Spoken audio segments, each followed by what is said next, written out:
শঙ্খ কেন তিনবার করে বাজানো হয়? তিনবারের বেশি শঙ্খ বাজাতে নেই কেন? তিনবারের বেশি শঙ্খ বাজালে কি হয়? আজ আমি এই ভিডিওটির মাধ্যমে আপনাদের এমন একটি বিষয় সম্পর্কে জানিয়ে দেব যা আমাদের প্রত্যেকেরই জেনে রাখা দরকার। আমাদের প্রত্যেকের বাড়িতেই শঙ্খ রয়েছে। বাড়িতে শঙ্খ রাখা অত্যন্তই শুভ। আর শঙ্খ বাজালে অবশ্যই তিনবার করে বাজাতে হয় কেন?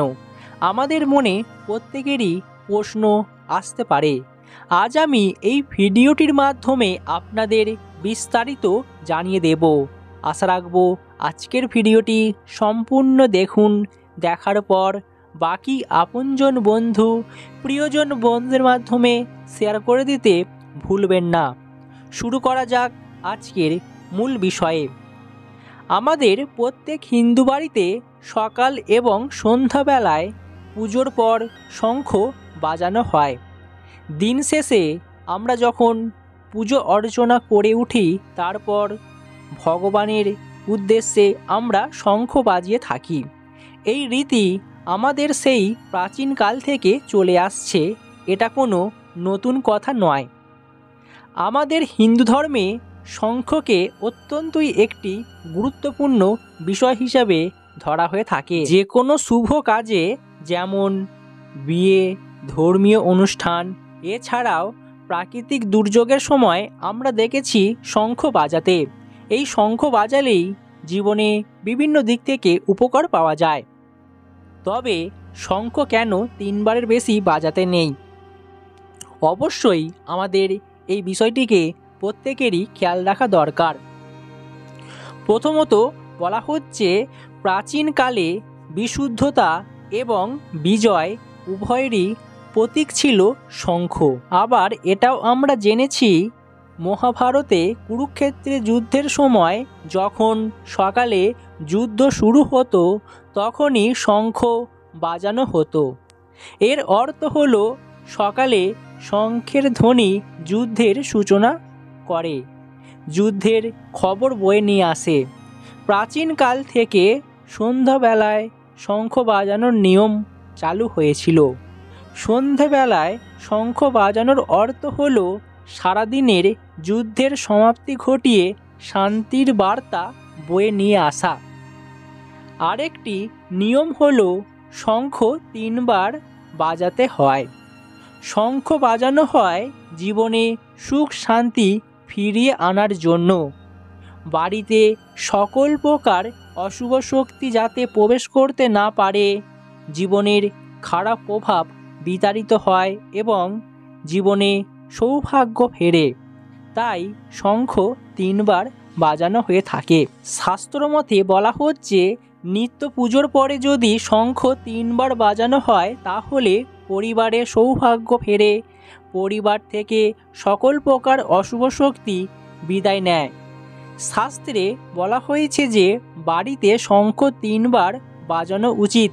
তিনবারের বেশি শঙ্খ বাজানো উচিত নয়, কারণ এতে অশুভ শক্তির প্রভাব বেড়ে যায়, অশুভ শক্তি আপনার ঘরে প্রবেশ করে। সনাতন ধর্মে শঙ্খ ভগবান বিষ্ণুর প্রতীক। সৃষ্টির শুরুতে সমুদ্রগর্ভ থেকে পালনকর্তা ভগবান বিষ্ণু ও দেবতাদের তৈরি ঘূর্ণাবর্তের মধ্যে থেকে অস্ত্ররূপে শঙ্খকে হাতে ধরে আবির্ভূত হয়েছিলেন ভগবান বিষ্ণু।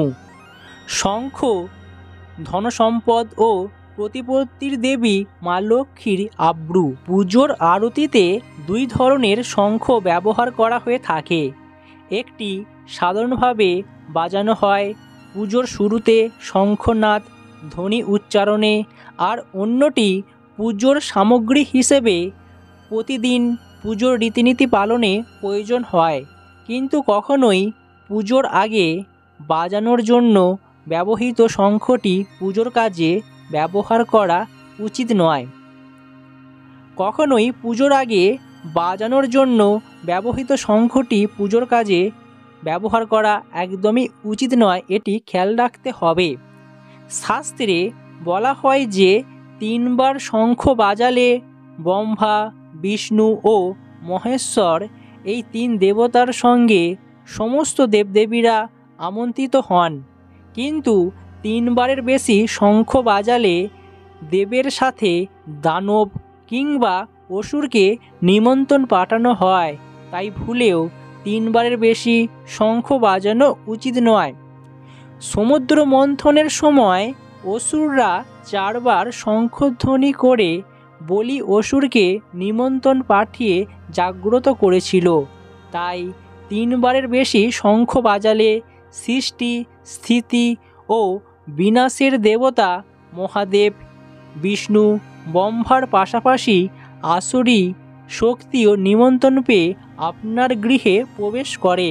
তাই 3 বারের বেশি কখনোই শঙ্খ বাজানো উচিত নয়। বলা হয় দেবাদিদেব মহাদেব এবং সূর্যদেবের স্নানের কাজে কখনোই শঙ্খ ব্যবহার করা যাবে না। কখনোই পুজোর কাজ ছাড়া বাজানোর কাজে শঙ্খটি রাখা যাবে না। তাই বাড়িতে শঙ্খ থাকলে অবশ্যই আপনাদের এই বিষয়টিকে সর্বদাই খেয়াল রাখতে হবে। আমাদের প্রত্যেকের বাড়িতেই শঙ্খ রয়েছে। শঙ্খ আমরা নিয়মিত বাজিয়ে থাকি সকাল এবং সন্ধ্যাবেলায় নিত্য পুজোর পর।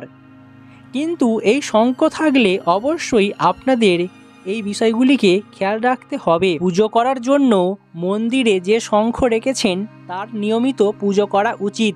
শুধু তাই নয়, ঘরে ব্যবহৃত ঘণ্টাটিরও পুজো করা উচিত। এতে সংসারে সুখ শান্তি বজায় থাকে। কথায় আছে, যে ঠাকুর ঘরে ব্যবহৃত শঙ্খ রেখেছেন কখনোই মাটিতে রাখবেন না, রাখা উচিত নয়। তাই আপনি যদি এই শঙ্খকে মাটিতে রেখে দেন, এতে ভগবান বিষ্ণু এবং মাতা লক্ষ্মী রুষ্ট হবেন। তাই শঙ্খকে সর্বদাই একটি লাল কাপড়ের মধ্যে মুড়ে রাখা উচিত। আপনি যে শঙ্খটি ফু দিয়ে বাজাচ্ছেন অবশ্যই তা জল দিয়ে ধুয়ে ফেলুন। কখনোই মুখ দিয়ে শঙ্খ বাজিয়ে আপনি রেখে দেবেন না। এতে আপনার জীবনে অমঙ্গল নেমে আসবে, অমঙ্গল দেখা দেবে। তাই এইভাবে শঙ্খকে ব্যবহার করুন, দেখবেন আপনার পরিবারে সৌভাগ্য ফিরবে। ঘরে শঙ্খ পূর্ব দিক বা উত্তর দিকে রাখা উচিত। এই দুটি দিককে শুভ বলে মনে করা হয়, ইতিবাচক দিক বলে মনে করা হয়। আপনি কখনোই দক্ষিণ দিকে শঙ্খ রাখবেন না, এতে নেতিবাচক শক্তির প্রভাব বাড়বে। তাই আপনাদের এই বিষয়টিকে সর্বদাই খেয়াল রাখতে হবে। তবে এখন প্রশ্ন হচ্ছে, শঙ্খ কিভাবে রাখব? এটা আমাদের মনে প্রত্যেকেরই প্রশ্ন হতে পারে। প্রশ্ন আসাটা স্বাভাবিক। প্রথমত বলা হচ্ছে, শঙ্খের মুখ সর্বদা বাইরের দিকে অর্থাৎ ঘর থেকে বাইরের দিকে হওয়া উচিত। এটি ঘরে শুদ্ধ এবং সমৃদ্ধি নিয়ে আসে। অর্থাৎ মুখ বাইরের দিকে রাখুন। পরিষ্কার পরিচ্ছন্ন জায়গায় সর্বদাই শঙ্খকে রাখবেন। ঠাকুর ঘরে একটি নির্দিষ্ট জায়গায় শঙ্খ রাখার চেষ্টা করবেন। সেই জায়গাটিকে ভালোভাবে ধুয়ে মুছে তারপর রাখুন। এতে ইতিবাচক শক্তি বজায় থাকবে। পুজোর সময় শঙ্খ বাজালে ঘরে সুখ শান্তি ফিরে আসে। বিভিন্ন আকারের শঙ্খ পাওয়া যায়। শঙ্খ বিভিন্ন আকারের পাওয়া যায়। তাই আপনি আপনার ঘরে আর্থিক উন্নতি করতে এবং সমৃদ্ধিশালী গড়ে তুলতে বড় শঙ্খ আর্থিক সমৃদ্ধি এবং ব্যবসায় সাফল্য আনে। অন্যদিকে ছোট শঙ্খ ঘরে সুখ শান্তি নিয়ে আসে। তাই এইভাবে আপনারা শঙ্খ ব্যবহার করতে পারেন। স্বর্ণ শঙ্খ, যদি আপনি একটি স্বর্ণ শঙ্খ পেতে পারেন তবে এটি ঘরে রাখা অত্যন্তই শুভ।